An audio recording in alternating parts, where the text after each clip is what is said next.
우리가 사도행전에서 최초의 교회가 출범하여 예루살렘에서부터 시작해서 유대, 사마리아, 그리고 당시 땅끝인 로마나 스페인까지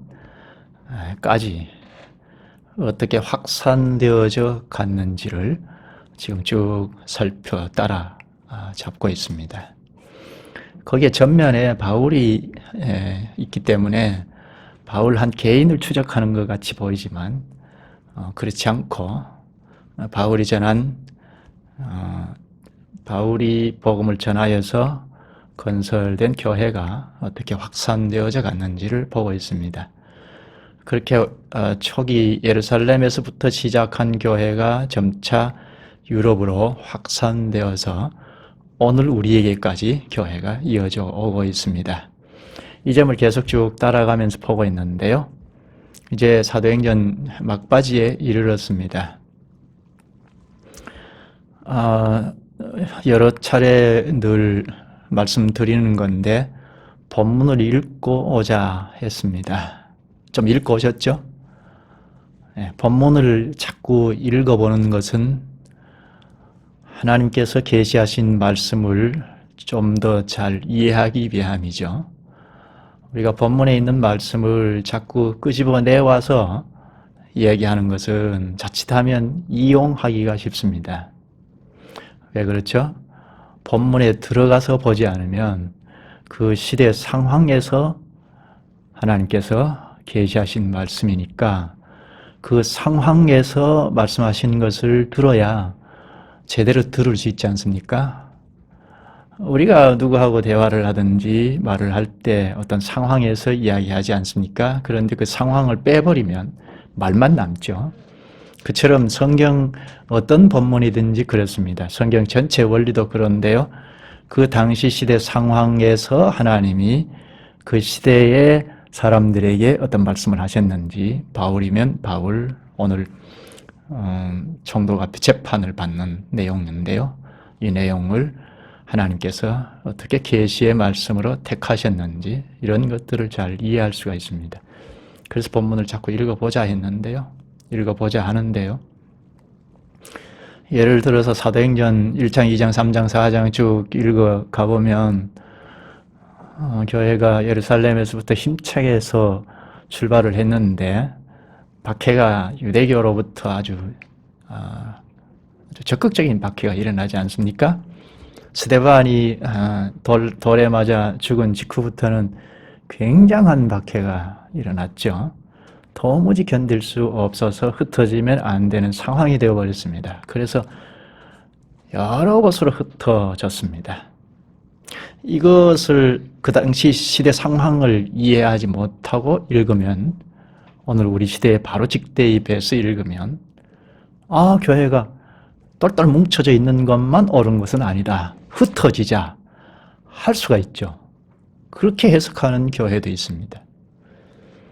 교회가 똘똘 뭉쳐서 교회 안에만 있는 것은 옳지 않다. 흩어지자. 교회는 모였다가 흩어지는 것이 옳다. 그게 반은 맞을지 모르겠는데 그 당시 시대 상황을 이해하지 못한 해석이죠. 그 당시에는 흩어져야 했죠.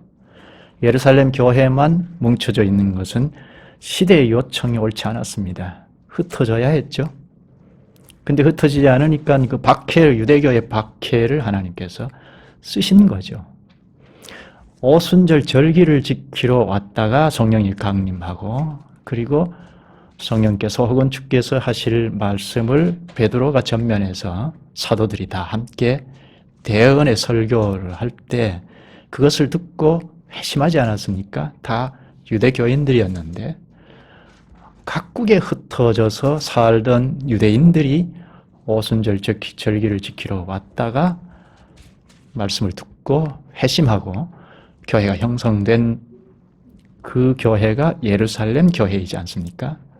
근데 박해를 통해서 이제 흩어졌는데 주로 자기들이 살던 땅으로 흩어져서 그곳에서 교회가 서는데 크게 기여를 했던 겁니다.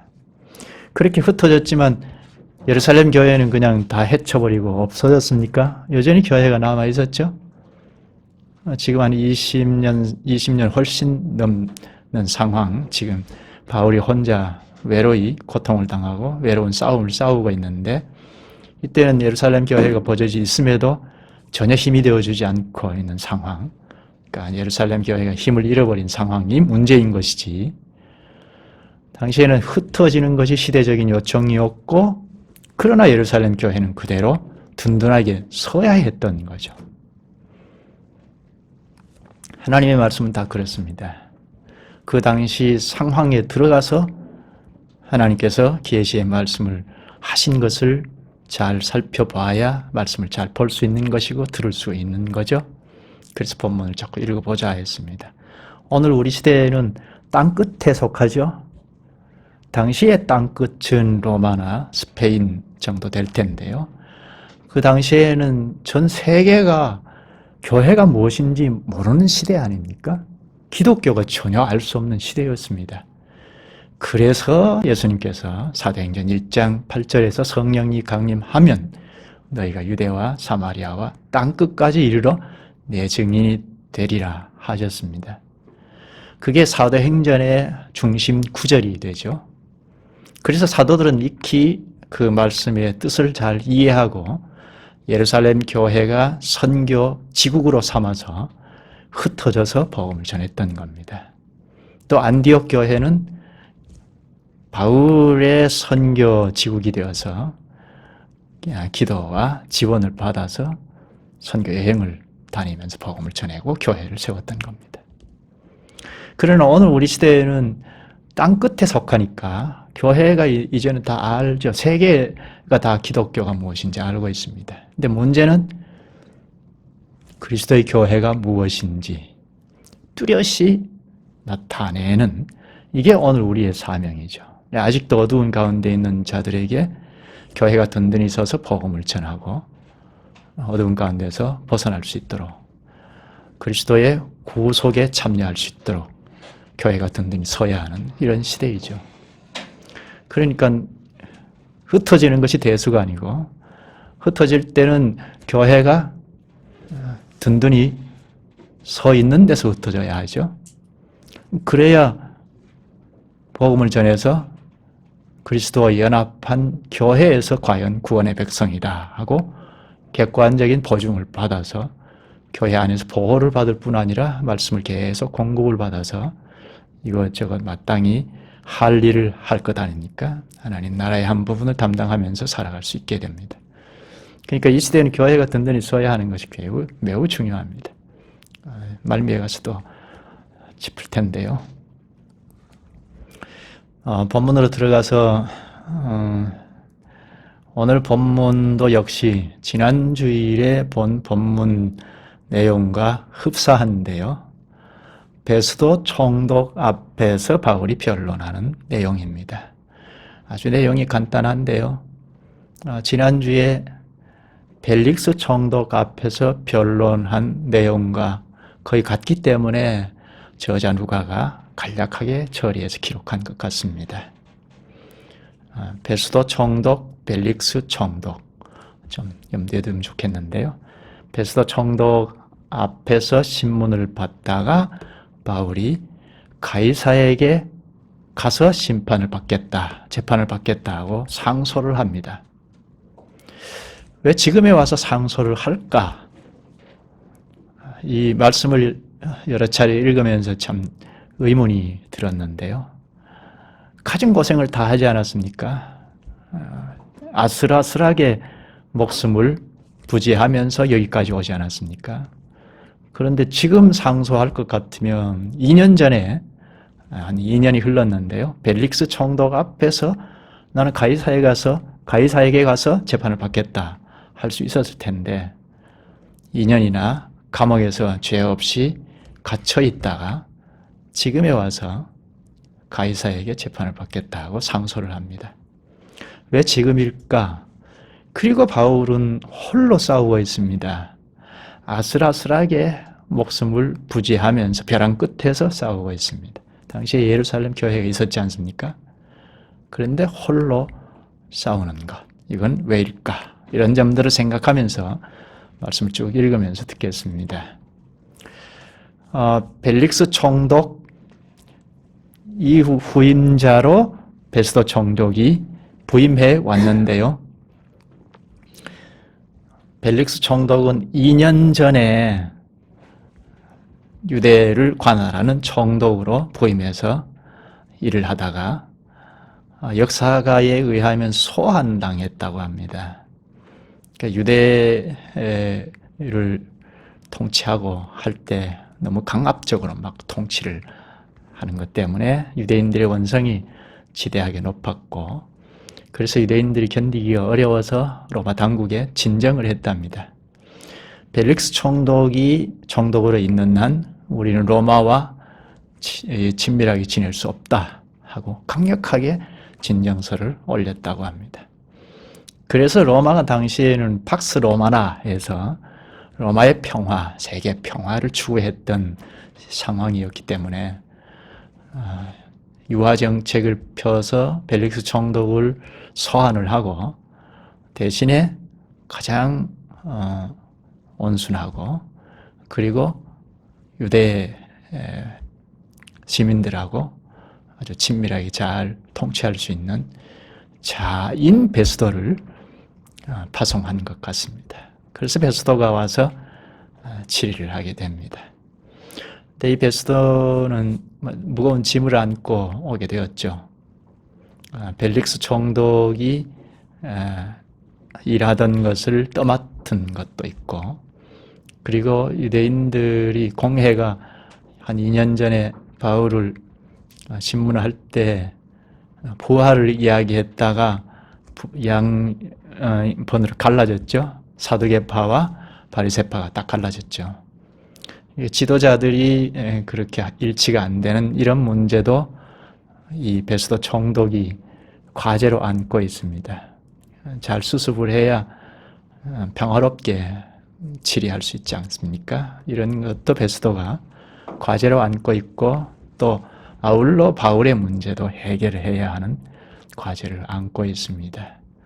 벨릭스 총독이 죄가 없음에도 불구하고 바울을 억류한 상태였는데, 그게 한 2년간 지나면서 베스도 총독을 맡게 되어서 지금 본문에서 바울이 또 다시 법정에서 변론을 하게 되는 내용입니다.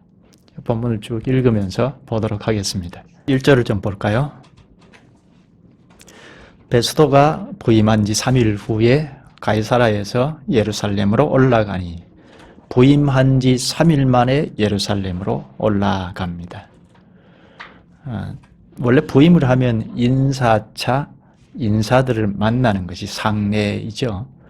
베스도는 선임자 벨릭스로부터 떠맡은 문제들 중에 앞에서 말한 지도자들 간에 일치하지 못한 이런 문제도 잠재우기 위해서 방문한 의도가 있습니다. 그리고 예루살렘은 유대의 정치, 경제, 또 종교, 사회, 문화 등 모든 면의 중심지입니다. 그래서 앞으로 원만한 치리를 하기 위해서는 예루살렘을 반드시 방문을 해야 하죠. 그래서 갔습니다. 그런데 이 식민지 통치를 하려면 총독이 마음 놓고 다닌다는 것이 위험한 일입니다. 언제 도발할 자가 생길지, 암살자가 나타날지 알 수 없는 상황이기 때문이죠. 식민지를 통치하는 이 총독이 마음 놓고 다닌다는 건 참 쉽지 않습니다. 한번 행차하는 것이 그렇게 어렵습니다. 그런데 이 총독이 군사를 대동하지 않고 홀로 갔습니다. 이거는 그만큼 소신을 가졌다는 거죠. 아주 자신감을 가지고 예루살렘을 방문했습니다. 그러니까 용기 있게 관직을 수행하겠다는 거죠. 역대 총독들 가운데 가장 부지런하고 선량한 총독이라고 이름이 나 있습니다. 그 다음 2절을 볼까요? 대제사장들과 유대인 중 높은 사람들이 바울을 고소할세. 베스도 총독이 방문을 하니까 기다렸다는 듯이 대제사장과 높은 사람들이 베스도에게 바울을 고발합니다. 바울이 지금 어디에 있죠? 가이사라에 있죠? 예루살렘에 있지 않고 예루살렘에 그 암살자들이 죽이려고 하고 공회원들이 죽이려고 하니까 도피를 했죠. 가이사라에 있는데 예루살렘에 와서 재판을 받도록 해달라 하고 베스도 총독에게 요청을 합니다. 3절을 볼까요? 베스도의 호의로 바울을 예루살렘으로 옮기기를 청하니 이는 길에 매복하였다가 그를 죽이고자 함이더라. 재판이 목적이 아니죠. 공회원들이, 대제사장 공회원들이 재판하기 위함이 아니고, 지난번에 한 40여 명 암살자들이 바울이 가이사라에서 예루살렘으로 데리고 올 때 감쪽같이 처리하려고 했던 그걸 좀 떠올리면 좋겠습니다. 지난 말씀을 떠올리면서, 그러니까 바울이 가이사라에서 데려오면 감쪽같이 처리하려고 예루살렘에서 재판을 받게 해달라고 청합니다. 2년 전에 바울을 죽이려고 했는데요. 그럼 2년의 세월이 흘렀는데 전혀 변함이 없이 여전히 죽이려고 합니다. 이들이 하나님의 이름을 부르는 자들인데요. 하나님의 이름을 부르는 자들이 맞나 의구심이 들 정도입니다. 사람을 죽이려고 이렇게 혈안이 되어 있습니다. 총독이 부인하면 첫째 요구 조건은 대부분이 들어주게 되어 있는데요. 그러니까 베스도 총독이 부임해서 방문하자마자 바울이 예루살렘에서 재판을 받게 해달라고 청합니다. 베스도 총독이 들어주지 않으면 안 되겠다 하는 그런 약점을 이 대제사장 그리고 지도자들이 이용하는 거죠. 본문 2절에 보면 대제사장들과 유대인 중 높은 사람들이 바울을 고소하셔야 합니다. 여기 대제사장들이라고 하죠. 대제사장은 원래 한 사람이죠. 70여 명의 공회원들, 그 대표인 대제사장은 한 사람입니다. 그런데 여기 대제사장들이라고 합니다. 지금 현재 대제사장은 이스마엘인데요. 2년 전에는 누구였죠? 2년 전에는 아나니아였죠. 아나니아가 제사장이었는데 지금 이스마엘이 제사장이 되었습니다. 이스마엘 이후에는 요셉이 제사장으로 이어받았는데요. 아그리파 2세와 이 이스마엘이 어떤 다툼이 있었는지 쟁점이 되어서 황제에게 호소하려고 로마로 돌아갔습니다. 거기서 억류되었는데요. 그 사이에 아그리파 2세가 요셉을, 시몬의 아들 요셉을 대제사장으로 세웠습니다. 이런 점들 때문에 대제사장들이라고 합니다. 그리고 여기 높은 사람들이라고 하는데요. 이는 공회원들 중에 유력자들이 아닌가 그렇게 볼 수 있습니다. 그러니까 유대인들을 대표하는 자들이 지금 하나같이 바울을 없애려고 모의를 지금도 하고 있습니다. 3절에 베스도의 호의로 바울을 예루살렘으로 옮기기를 청하니 이는 길에 매복하였다 그를 죽이고자 함이더라. 방금 부임한 총독을 이용해서 지금 바울을 처리하고자 합니다. 바울이 분명히 데리고 올 것이다. 첫 요구 조건이니까 웬만하면 들어줄 것이다 생각하고 예루살렘에서 재판을 받게 해달라고. 그래서 데리고 올 때 감쪽같이 처리하려고. 만약에 이것을 실패한다 해도 공회 앞에 세워서 변론할 때 성전 훼손죄로 사형에도 넘겨줄 수 있겠다 하고 음모를 꾸민 것입니다. 그런데 4절에 보십시다. 베스도가 대답하여 바울이 가이사라에 구류된 것과 자기도 멀지 않아 떠나갈 것을 말하고. 베스도가 아주 지혜로운 제안을 합니다. 어떻게 말하죠? 바울이 지금 가이사라에서 감옥에 있다, 갇혀 있다. 그리고 어떻게 도망칠 수 없다. 그 말이죠. 그리고 나도 이제 가이사라에 내려갈 것이다. 그러니까 너희들이 가이사라에 가서 고소하라. 거기서 재판을 할 수 있지 않느냐 합니다. 5절에 그러죠. 또 이르되 너희 중 유력한 자들은 나와 함께 내려가서 그 사람에게 만일 옳지 아니한 일이 있거든 고발하라 하니라. 함께 가자는 거죠. 거기서 재판을 하면 된다. 고발을 하라 합니다. 베스도의 판단으로 바울이 또 죽을 고비를 넘기죠. 참 아슬아슬합니다. 바울이 예루살렘에 들어오면서부터 유대 회중들을 통해서 죽을 고비를 넘겼고 공회 앞에서 변론하다가 죽을 고비를 넘겼고 가이사라의 군인들의 호의를 받으면서 도피해서 억류되어 있는데요. 지금도 아슬아슬하게 죽을 고비를 넘깁니다. 바울이 벼랑 끝에 서 있죠. 여기에 예루살렘 교회가 있는데요. 전혀 바울을 변호하는 사람은 없습니다. 자, 이렇게 해서 8일 혹은 10일 후에 가이사랴에서 재판이 열립니다. 6절이죠. 베스도가 그들 가운데서 8일 혹은 10일을 지낸 후 가이사랴로 내려가서 이튿날 재판 자리에 앉고 바울을 데려오라 명하니, 재판장은 누구죠? 재판장은 2년 전에는 벨릭스 총독이었는데 지금은 베스도 총독이죠. 그리고 원고, 고발한 원고는 누구죠? 예루살렘에서 온 유대인들. 그리고 피고는 누구죠? 바울이죠. 이렇게 해서 재판이 열립니다. 7절에 그가 나오며 예루살렘에서 내려온 유대인들이 둘러서서 여러 가지 중대한 사건으로 고발하되 능히 증거를 대지 못한지라. 여기 여러 가지 중대한 사건을 고발하되 합니다. 중대한 사건이 무엇이죠? 누가가요 간단하게 처리했는데요. 이건 지난번에 벨릭스 총독 앞에서 고발했던 내용과 같습니다. 그래서 누가가 간단하게 처리를 했습니다. 무엇이죠? 벨릭스 총독 앞에서 대제사장과 유대의 대표자들이 더들로의 변호사를 통해서 고발하지 않습니까? 바울의 죄목이 무엇이었죠? 전염병 같은 자라 하고 전면에 이야기하면서 천하의 유대인들을 소요하게 하는 자라고 하죠. 그리고 나사렛 이단의 우두머리라고 하고 성전을 훼손한 자라고 합니다. 두 가지로 딱 요약할 수가 있는데요.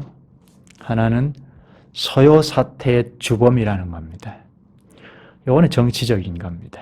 로마 당국에 이렇게 눈여겨보도록 한 거고, 그리고 유대 법으로 볼 때 성전을 훼손한 자라. 이거는 유대법으로 처리할 수가 있습니다. 이 벨릭스 총독 앞에서 더둘로 변호사가 이 자가 이런 죄가 있다 하고 변론을 한 건데요. 지금 베스도 총독 앞에서도 똑같은 변론을 했습니다. 여러 가지 중요한 사실을 가지고 이야기를 했는데요. 이런 죄가 있다, 저런 죄가 있다 하고 다 동원해서 이야기하지만 증거는 없었습니다. 아무 증인도 세우지 못했습니다. 그래서 바울이 8절에 그러죠. 바울이 변명하여 이르되 유대인의 율법이나 성전이나 가이사에게 내가 도무지 죄를 범하지 아니하였노라 하며, 2년 전에 바울이 벨릭스 총독 앞에서 변론하는 것과 같습니다. 그러나 중요한 대목은 9절입니다. 베스도가 유대인의 마음을 얻고자 하여 바울더러 묻되 내가 예루살렘에 올라가서 이 사건에 대하여 내 앞에서 신문을 받으려느냐? 죄가 없잖아요. 죄목을 쭉 나열했지만 아무런 증거가 없고 증인을 내세우지 못했습니다. 그런데 여기 베스도가 유대인의 마음을 얻고자 하여, 재판장이면 이 자가 죄인인가 아닌가, 죄가 있는가 없는가를 냉철하게 살펴서 판정하면 되잖아요. 그런데 유대인의 마음을 얻고자 하여, 벌써 순수함이 사라진 거죠. 의도되죠. 누구의 마음을 얻고자 하여 판정을 하면 바르게 판정을 할 수가 없죠. 이런 공직자가 오늘날에도 많이 있죠. 누구의 마음을 얻고자 하여, 정부의 마음을 얻고자 하여, 혹은 백성들의 마음을 얻고자 하여. 이러면 제대로 판정할 수가 없습니다. 여기 베스도 총독이 왜 유대인의 마음을 얻고자 했을까요? 이건 말할 것 없죠. 자기 자리 때문이죠. 유대인들을 통치하는 총독이니까 유대인들이 반대하거나 하면 벨릭스 총독처럼 다시 로마로 돌아갈 가능성이 있잖아요. 그러니까 유대인들에게 환심을 사야 합니다. 총독들이 대부분이 그랬는데요. 베스도 총독도 마찬가지입니다. 정치적인 욕망이죠. 정치적인 수단이죠. 그 자리를 지키기 위함이죠. 먹고 사는 것 때문이죠. 인생 행복이 거기에 있죠. 그래서 그 자리를 지키고자 유대인들의 마음을 사려고 하는 겁니다. 유대인의 마음을 얻고자 하여. 10절에 보십시다. 바울이 이르되, 바울이 참 그 틈바구니에서 참 아슬아슬하죠.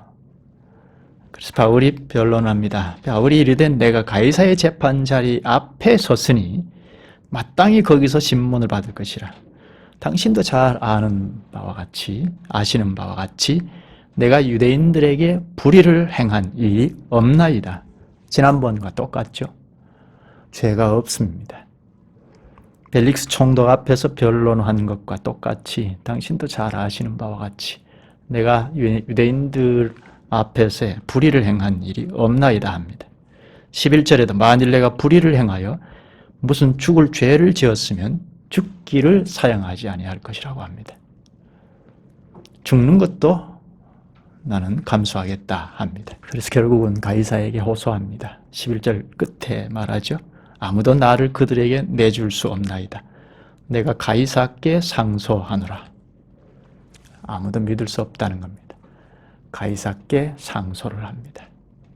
가이사, 우리가 잘 아는 대로 율리우스 케사르의 속칭이죠. 보통 케사르를 가이사라고 부릅니다.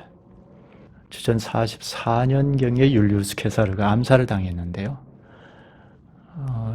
그의 양자로 드린 옥타비아누스가 아우구스투스라고 하기도 하죠. 옥타비아누스가 초기 황제가 27년, 주전 27년경에 초기 황제가 되었는데요.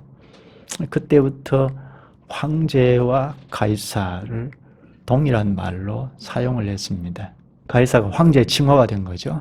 그래서 황제나 가이사나 같은 말로 썼습니다. 그래서 성경에도 황제를 가이사로 표기를 했습니다. 이 당시에 황제가 네로 황제라고 했는데요. 악명 높은 네로 황제. 본문의 베스도 총독은 바울에게 예루살렘에 가서 재판받기를 제안했습니다. 근데 바울은 거절을 하죠. 아니다, 나는 가이사에게 가서 재판을 받겠다 합니다.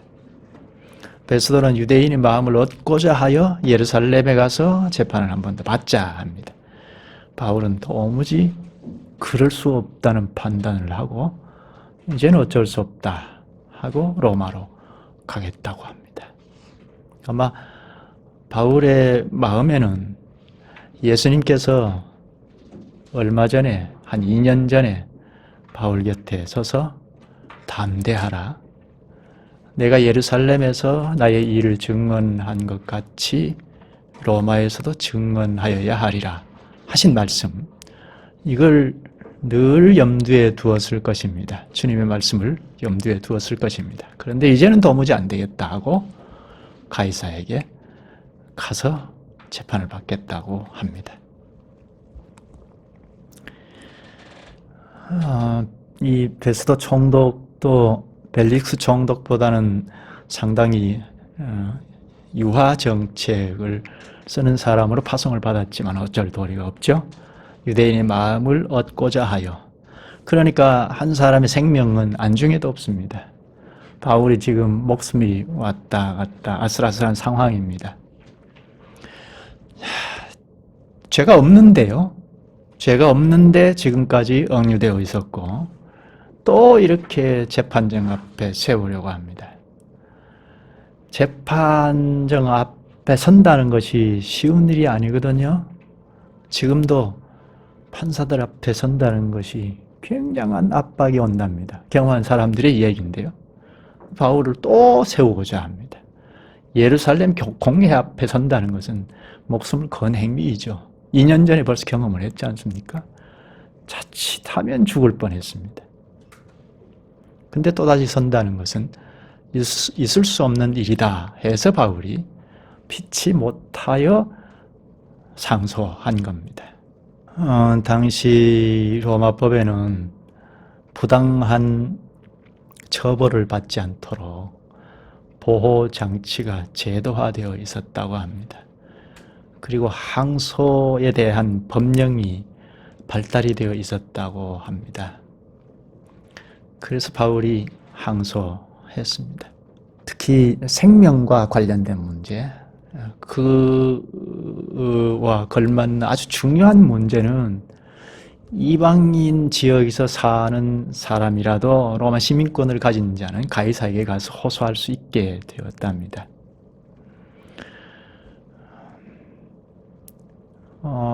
황제가 직접 심리하거나 아니면 원로원들이 심리하거나 아니면 황제가 명령한 재판소에서 심리를 한답니다. 그래서 로마 시민이면 반드시 가이사에게 가서 호소하라 하는 말이 유행할 정도로, 그래서 나중에 속담으로 정착이 될 정도였답니다. 바울은 마지막 권리를 주장합니다. 당시 황제가 네로라고 하지 않았습니까? 근데 왜 하필이면 네로이냐? 네로 황제 앞에 가서 심판을 받는 것보다는 차라리 이 총독 베스도 앞에서 재판을 받는 게 훨씬 낫지 않느냐 하는 사람도 있는데요.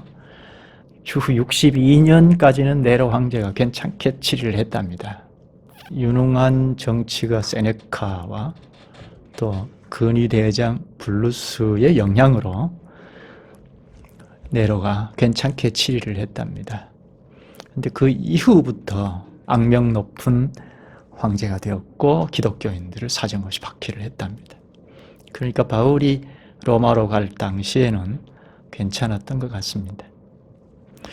바울이 가이사에게 상소하자 12절에 베스도가 배석자들과 상의하고 이르되 내가 가이사에게 상소하였으니 가이사에게 갈 것이라 하니라.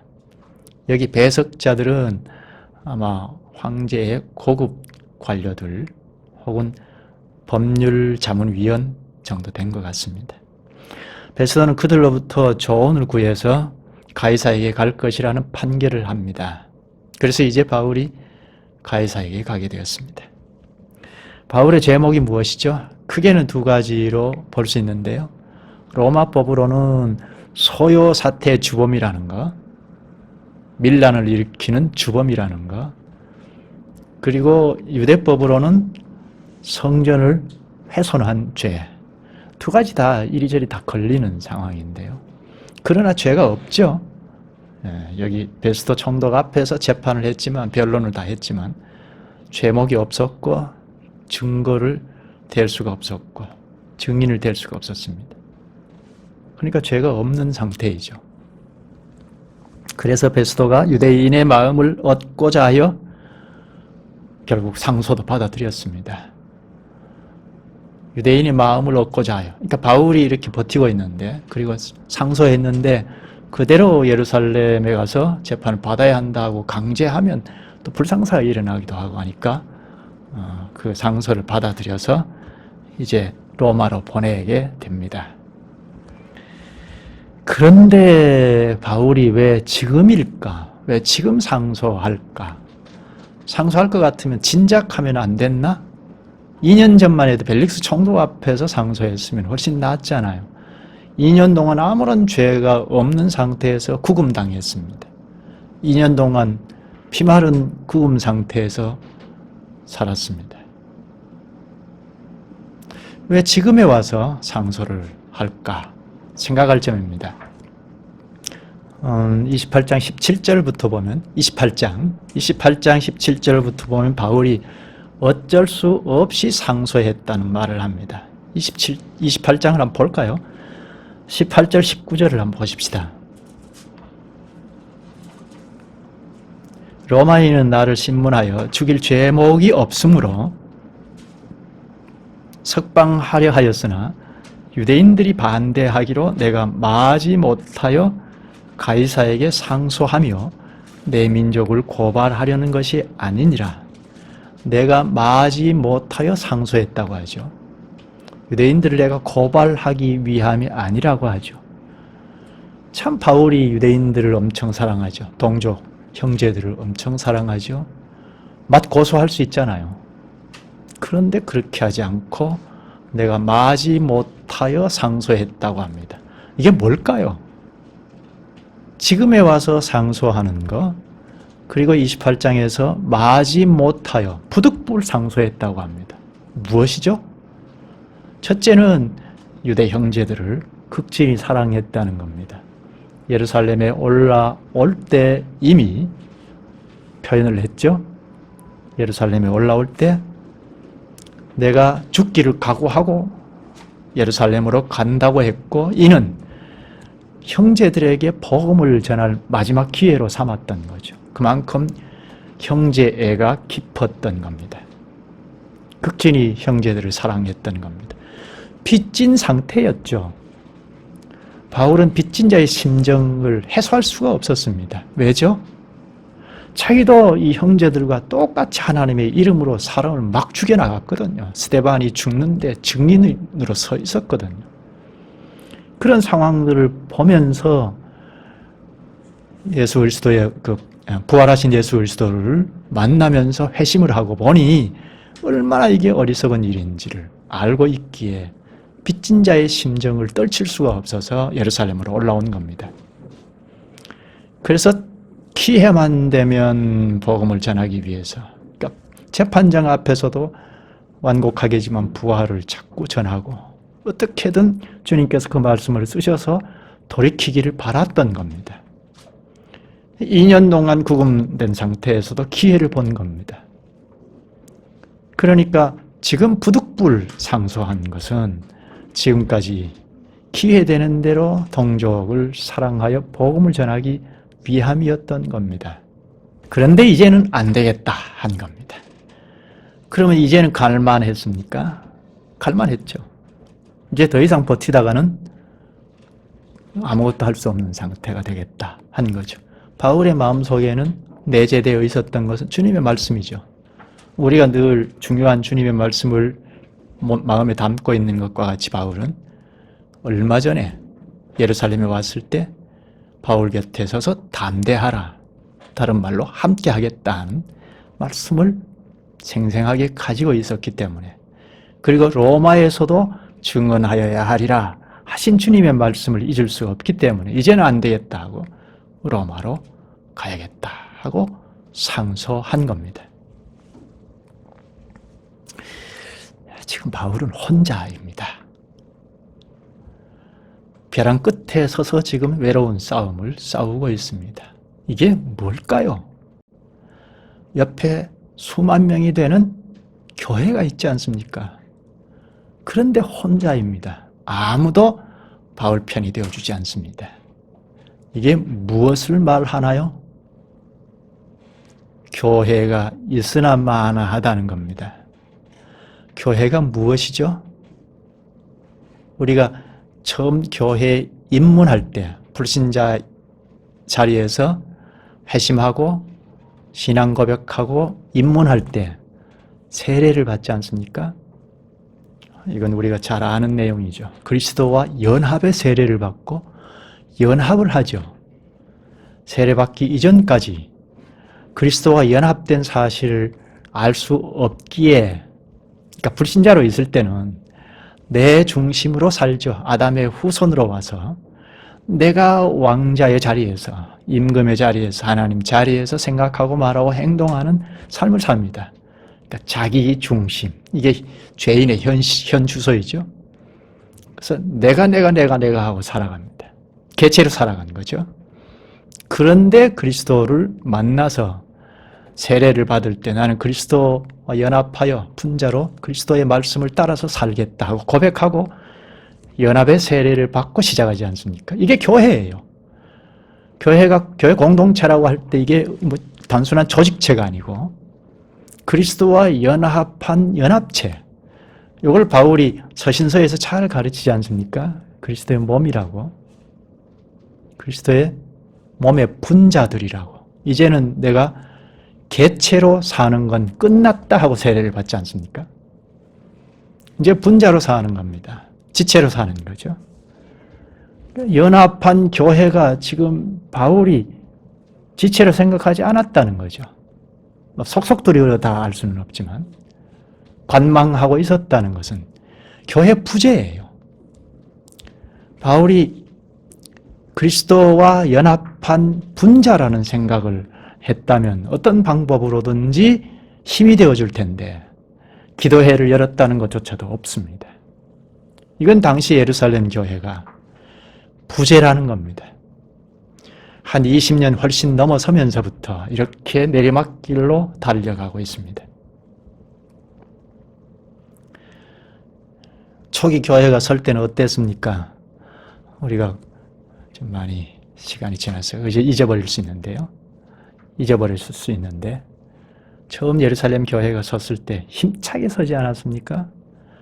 가난한 자가 없었다 할 정도로 구제라는 제도도 잘 이행했죠.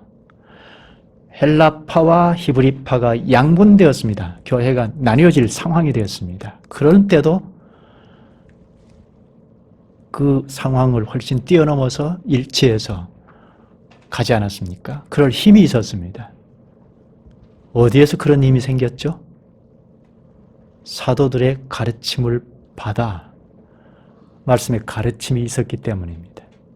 그런데 지금은 20년이 훌쩍 지난 지금은 바울이 벼랑 끝에 서서 고초를 당하고 있는데 도의적인 책임이라도 질 만한데 전혀 바울 편은 한 사람도 없습니다. 뭘 말합니까? 유대교는 그렇다 치고 기독교인 예루살렘 교회는 뭘 말하죠? 교회 부재라는 겁니다. 왜죠? 원인이 뭘까요? 말씀의 공급이 없었다는 겁니다. 그리스도의 부활에 참여한 공동체가 이제 그리스도 안에서 이모저모 말씀을 배우고 깨달아가는 전진 속에 있었으면 생생하게 지체의식을 가지고 도움의 손길을 펴지 않았겠습니까? 아니 유대인들이 지금 사람을 죽이고 나가고 하는 이런 상황인데 계명만 살짝 들여다봐도 살인하지 말라 하지 않습니까? 근데 그에 대한 목소리도 나오지 않았어요. 교회가 부재라는 겁니다. 그 원인은 말씀의 공급의 문제라는 겁니다. 이건 오늘 교회도 마찬가지입니다. 오늘 교회도 숫자가 많이 모이든 적게 모이든 교회가 제대로 이 사회에 영향력이 없다는 것은 근본 원인은 사람이 나빠서가 아니고 공급의 문제에 있습니다. 우리나라 교회가 얼마나 많이 있습니까? 이렇게 많이 있음에도 이 사회에 영향을 못 끼치는 것은 교회가 빛이라 했는데 예수님께서 빛 자체라고 했는데 그러면 영향을 끼친다는 거죠. 소금이라 했는데 썩지 않게 부패를 방지한다는 거죠. 근데 전혀 영향력을 끼치지 못한다는 것은 타고 들어가 보면 강단에서 공급하는 공급의 문제가 있습니다. 목사님 우리의 책임입니다. 바울은 주께서 함께 하시기에 이제 결국 로마로 갈 겁니다. 바울은 자기 사명을 다 할 겁니다. 근데 교회는 자기 사명을 다 잃어버린 상태가 되어버렸습니다. 이렇게 힘없는 교회가 되어버렸습니다. 이걸 우리가 반면교사로 삼는다면 오늘 우리 교회가 앞으로 어떻게 전진해 나갈 것인가. 한국교회 전체를 생각하지 않더라도 한국교회적 상황에서 우리가 같이 있으니까 우리도 크게 벗어나지 못했다는 생각을 하고 여기에서 힘차게 벗어나서 이런 어려운 상황을 뚫고 나가려면 결국은 어디에 있는가? 목사인 나 자신부터 우리 모두가 공급의 문제라는 생각을 늘 해야 하죠. 처음부터 다시 시작할 필요가 있죠. 그리스도와 연합의 세례를 받는다는 세례 문제부터 차분히 앉아서 우리나라 역사를 잘 보면, 교회 역사를 보면 차분히 가르치고 배우는 역사가 없었어요. 교회 역사를 면면히 잘 살펴보면 차분히 앉아서 가르치고 배우는 역사가 없었어요. 이 말은 기본부터 시작해서 이쪽 저쪽 전체적으로 가르치고 배우는 역사가 없었다는 겁니다. 그러니까 교회 생활을 늘 10년, 20년, 일평생 하지만 교회가 뭐냐 하고 물어보면 단편적인 가르침은 있죠. 그래서 단편적으로는 답을 하지만 주님의 본체의 교회를 놓고 교회가 이런 교회인데 우리 교회가 이러이러한 것이 미달되어 있다. 이렇게 말을 못합니다. 이런 실정에 처해 있습니다. 그리스도와 연합하여 시작이 된 교회가 이제 그리스도의 말씀을 줄기차게 공급을 주고받으면서 한 발 한 발 걸어가겠다는 것 아닙니까? 근데 바울은 그 시대에 하나님 나라의 족적을 보인 거죠. 로마까지 가서. 바울이 이런 족적을 나타낸 것 때문에 오늘 우리가 있죠. 영국으로부터 미국으로 해서 우리나라에까지 들어왔는데요. 여기서 우리가 해야 할 일은 주님의 교회가 무엇인지 잘 생각하고 고민하면서 말씀에 들어가서 시작하면서 말씀을 자꾸 읽는 것은 본문에서 말씀하신 뜻이 무엇인지 알기 위함이라고 했는데 자꾸 우리는 말씀을 꺼내오면 이용하기가 쉬우니까 말씀에 들어가서 자꾸 이모저모 살피는 것이 필요합니다. 말씀에 들어가서 살피는 것은 썩 재미있지 않죠. 사도행전 우리가 지금 보지만 크게 재미있는 것이 아니죠. 그 집안에 와서 이야기하면 재미가 있어요. 가르치는 사람이나 듣는 사람이나 재미가 있고 즐거워할 수 있을지 모르겠습니다. 그러나 주님께서 본래 하신 말씀은 순종하는데 어려워집니다. 이용하기가 쉽게 되어 있습니다. 본문에 들어가서 교회가 무엇인지, 우리가 교회에 몸담고 있는데 이 교회가 도대체 무엇인지, 본체의 교회가 무엇인지 자꾸 이모저모 풍성하게 알아가는 터 위에서 교회가 이렇게 든든하게 주님의 말씀을 공급을 받아서 든든하게 서 가는 데서 마땅히 할 일을 하죠. 이곳에 아직 어두운 가운데서 방황하는 자들을 구출해내는데 우리가 그런 노릇을 할 수가 있죠. 이게 그리스도의 증인 노릇을 하는 거지 않습니까? 교회가 튼튼하게 서 있지 않으면 전도하면 전도하는 즉시 다 구렁텅이에서 허우적거리게 만드는 일이 되죠. 이건 중세 한 1000년가량 우리에게 잘 보여주지 않습니까? 그 당시에는 교회가 개혁해야 하지 전도하면 안 되었던 거죠. 근데 전도하면서 전도하는 숫자만큼 허우적거리게 만들어버렸지 않습니까?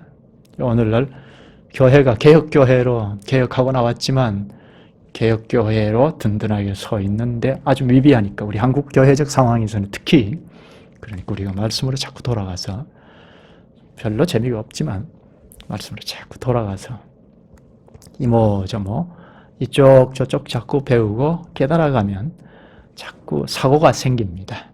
사고력이 생기면 우리가 힘이 생깁니다.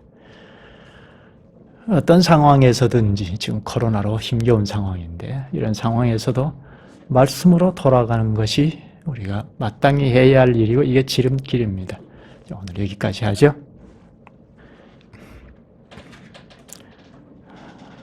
걸어가신 주님께서 초기 당시에 바울을 쓰신 사실을 우리가 살피고 있사옵니다.